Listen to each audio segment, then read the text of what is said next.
Donald Trump has basically had a legal judgment entered against him, accusing him of sexual abuse of a woman back in 1996. This gives his political opponents a perfect opportunity to label him a sexual predator. These kind of charges have been leveled against him throughout the years, but this is a case in which a jury of 9 people found that he did in fact commit sexual abuse on E. Jean Carroll back in 1996. This case has not really had the attention that others have because Donald Trump is also under a criminal investigation in at least 4 other cases. This was a civil suit, basically someone suing him over this attack back in 1996. It doesn't mean that Trump is going to go to prison or that he has a criminal conviction. It just means he's on the hook for a lot of money to one of his victims.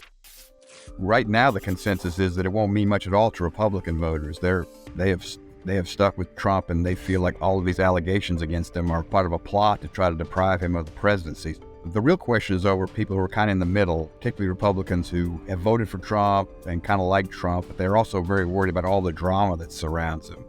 There's a lot of people in several campaigns, including Trump, who feel like at some point they're just going to break away and look around for someone else like Ron DeSantis or Nikki Haley. But the bottom line is, I think it very much puts his candidacy at risk, but we won't know for sure until people actually start voting, and that won't take place before January.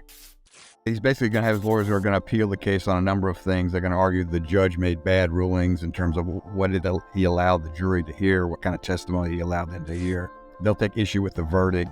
It's a very complicated legal process, and it could take years. And I think you might see a steady erosion of Trump's support over the coming months and during the primary season because all of these charges are going to just weigh him down.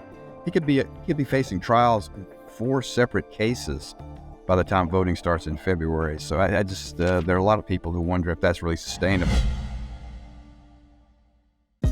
Hey, thanks for watching. If you like this video, check out these other videos from USA Today to stay up to date with all the latest news.